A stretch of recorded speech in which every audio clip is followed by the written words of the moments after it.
Good morning. This is your host, Kristi Slaughter on SuperTalk Saturday mornings, WFHG 92.9. Thank you for joining us this morning. We are with our special guest, Blake Freeman. Good morning, Blake. Good morning, and thanks for having me. Well, thank you for being here. We've been talking a little bit about your book, giving a little teaser about some of the books that we're going to be giving away this morning and a special message that your book contains. And so I want to jump right in, if that's okay with you, talk about this new book that's just been released in November, I think. Is that correct? That's correct, November 6th. So that was our big day. Congratulations. We've been saying that this is a children's book, but really it's got a message and an inspiration for any age person. Correct, it does. It's called Haibu, and it's about a girl who has a special gift that she can speak with animals, and then she uses that gift for about as good as she can make it, and then saves wild animals worldwide. So the book itself, though, is just the original story, kind of the origin story of how it comes about, and she finds herself lost in New York. But Haibu is a whole franchise.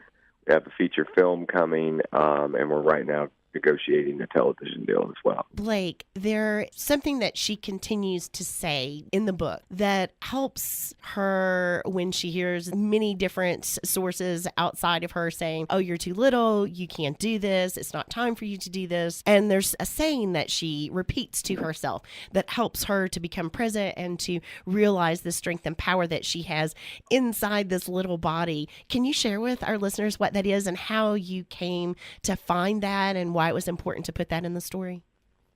Yeah, it's basically, she has a bracelet that was passed down, from her grandmother that reminds her that she can do anything she believes she can do. She can be anybody she believes she can be. And then she just repeats her name. I think it's very important. And the whole book, the whole series, this is Haibu. It's a little bit of a female empowerment story as well. She's not another Disney princess waiting for a prince or someone to come up on a white horse to save her. She's pretty confident in who she is and what she wants to be, even at 10 years old. So I think it's awesome, that part of it. It's one of my favorite parts of the whole book is that, she's realizing that through hard work, through believing in herself, that she can do just about anything she wants to do. And she uses that ability to make a positive impact in the world. Blake, why was it important for you to use the theme of wildlife and helping animals when you decided to create this book? Well, just, every year you go to these big galas and they're beautiful and awesome and, they're there to raise money. But, it's almost like they start over every year. So, you're throwing money at a problem. But what are you really doing? And so we chose to partner with Wild Aid, and they stop the illegal buying of goods. They're very easy to track their progress because they stop countries from, or they allow countries and help countries pass laws to legalize these things. And I think what I really just started to realize was, wow, what if we were able to come up with something that could help educate without being too, I guess, preachy or teachy to the kids, but it just had a natural impact to help them realize and become more compassionate about what's going on, and then maybe take some action. And, that was the original idea. And by writing the book, it's now become, an educational curriculum that we're getting within school systems in the U.S. and China. Haibu has grown to, something greater than what we ever imagined. But I think it's really important just because it helps these large conservation groups actually just educate future generations and not have to work so hard. Blake, what was it like, those first children that got to read your book? And I'm sure you probably personally got to see some of the reactions, but what has the response been from children and parents and adults now that this book has been released and getting into people's hands? Well, it's pretty awesome. I can tell you that. But then, it's also nerve-wracking. I mean, I make movies as well. I make comedy movies here in Hollywood, and I just, you're always a bit nervous, but when a child is reading something, there's no filter there. So you can either hear, hey, this thing's really bad, or it's really good. So, it's a little more nerve-wracking even than having parents do it. But, the feedback afterwards and the way they've started to relate, and, because it's about animals and helping animals, and the animals were able to talk, and you got to know the personalities of these animals when they're speaking back to Haibu and some of the things they're going through. It was really, really cool and fun to see the way they reacted, and the kids have been just beyond what we expected on supportive. So, there's going to be plenty of books in the series, and I kind of now have a lot to go on to make sure that the future series are as successful as this book. Blake, the cover art is absolutely adorable. I have a teenage daughter, and she said, I think this is the cutest thing that I've seen. How did you come to conceptualize what this is going to look like and the graphics that would really represent not only Haibu, but the whole concept of what she stands for? We got really lucky. So one of the original partners in the project is a video game executive here at a large video game company here in Los Angeles as well.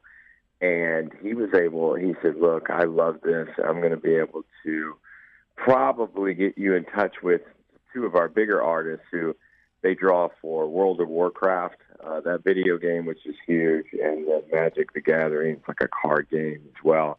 And these guys are they're probably at the time we would never have been able to afford these guys. But they love the story. They have, young kids, and we were able to work a deal with them, and that's why the art is so incredible. So myself and Tara Price, who also works with Haibu, we come up with the pictures, and then I sketch them out. And you better believe they don't look like my sketches. So it's actually kind of a long-running joke within the Haibu company, how bad my drawings are and then where they end up. But it's beautiful. We're so blessed to have these guys on board. Okay, Blake, can you hear music in the background? Yeah, I'm glad that song. I'm glad you're into comedy. So I wanted to pull up the website so that we could make sure that we got the website address accurately when we give it here in just a few minutes. And that is really, really sweet music. So that's a great introduction. Tell us what the website is, what people can find there. Sure. So the website is www.haibu, Haibu.love, Love. So it is everything you want to know about Haibu is on that site, and it changes probably every other week now as we just continue to grow. It was just a book. Now it's so much more, the entire Haibu world. So that site is constantly being updated. And then also if you go to wildaid.org, they are our partners, and I think you would see a lot of great videos. They have a lot of great ambassadors, from Leo DiCaprio to Richard Branson to Poe the Kung Fu Panda, and there's all kinds of great videos there, and you can learn a lot and understand how to participate. And then if you want to follow me, I'm at facebook.com/Blake Freeman, and ask me any questions you want, and I will answer them. And the book is on Amazon or available in any stores in which books are sold. So you can just go in. If they don't have it, you can ask them. But Amazon.com and then just search Haibu Lost in New York. Should be easy to find. Thank you for that information. I've got a couple more questions because I know you've been in the entertainment industry for over 12 years. If you don't mind, we need to take a quick commercial break. We are going to give away some of your copies of Haibu this morning. We are going to take, I think, callers 3, 6, 9, 12, things like that. So we'll do that during the commercial break. Can you stay with us for a couple minutes, Blake? Sure, okay. No problem. We'll be back here in just a moment. This is your host, Kristi Slaughter, on SuperTalk Saturday mornings, WFHG 92.9.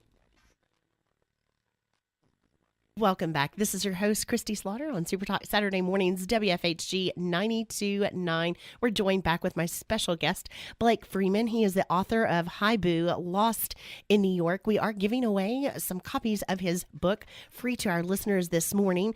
If you would like to be a lucky winner, you can give us a call at 1-800-469-0098. Again, that's 1-800-469-0098. We already have some lucky winners. We'd like to say congratulations to Alice and Felicia. You have picked you up a copy of Haibu, Lost in New York. Thank you for staying with us, Blake.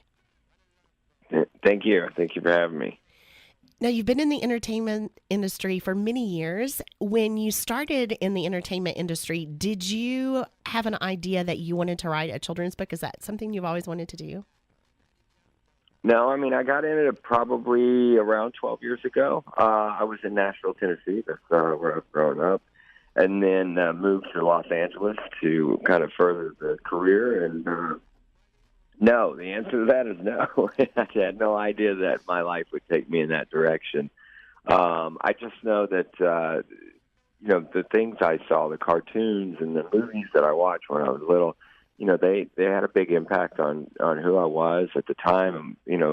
What I learned, even though they were animated, I mean, they were just, they're very important to me. And when I had the ability that I have now to be able to do more passion projects, I just don't go at things small, though. I had to go all in. And so once I had the time to do it after this most recent movie, I was able to do that, and just ended up now. I'm so into it. It's more fulfilling doing Haibu, writing these books, and now the finalizing the script for the feature film. These things are just having the impact it has. It has a real profound effect on me. I really like it. I really enjoy what we're doing. Blake, you mentioned the film that you just finished with. We could have you fill up the whole 2 hours and many more shows than just today. But what are some of the fun projects maybe that you've been working on or that you've worked on in the past that would give our listeners a little bit more information about who Blake is and the background up to today and what you're currently doing? Well, I have one out that just released last year, which I'm the lead actor in with Eddie Griffin and Danny Trejo, among others.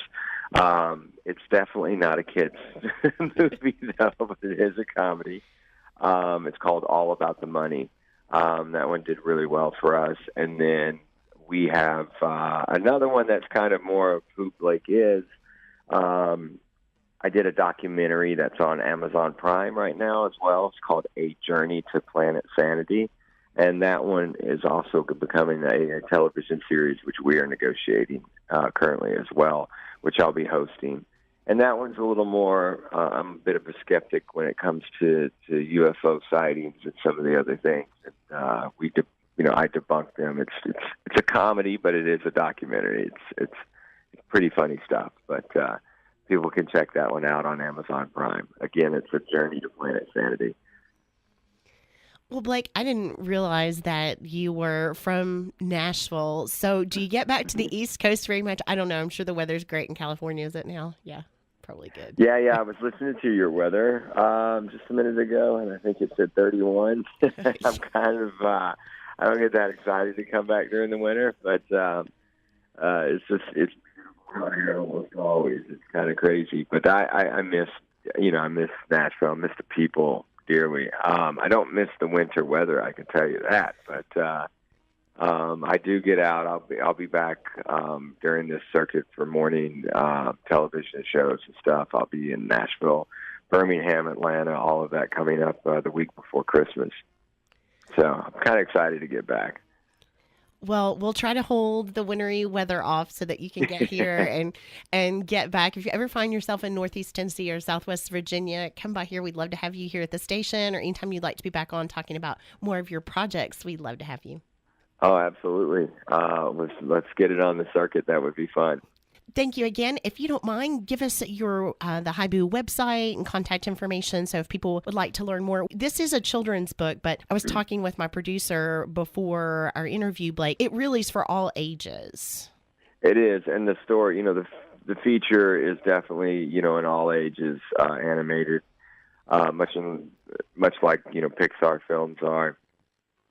So this is Haibu is a story for everyone, and it's written so that if you're reading it to a child, there's a lot of jokes and things in the book that the kids, the way they some of them are orphans in New York that she meets, and you'll get a kick out of it. It's a chuckle, but kids won't get it for a few years, and the fun in that is they're called hidden Easter eggs, basically, that kids will get later on in life and make the story longer lasting. And this is a story that we want to last for a long time. So the website again is haibu.love. And then my personal website is facebook.com/Blake Freeman, just all together. And then you can get the book Haibu Lost in New York at Amazon.com or anywhere books are sold. Thank you again for being on the show. Merry Christmas to you. We hope you have a wonderful weekend, Blake. Merry Christmas. Thank you so much. Thank you. We're going to take a quick commercial break. We'll be back here in just a few minutes. This is your host, Kristi Slaughter, on SuperTalk Saturday mornings, WFHG 92.9.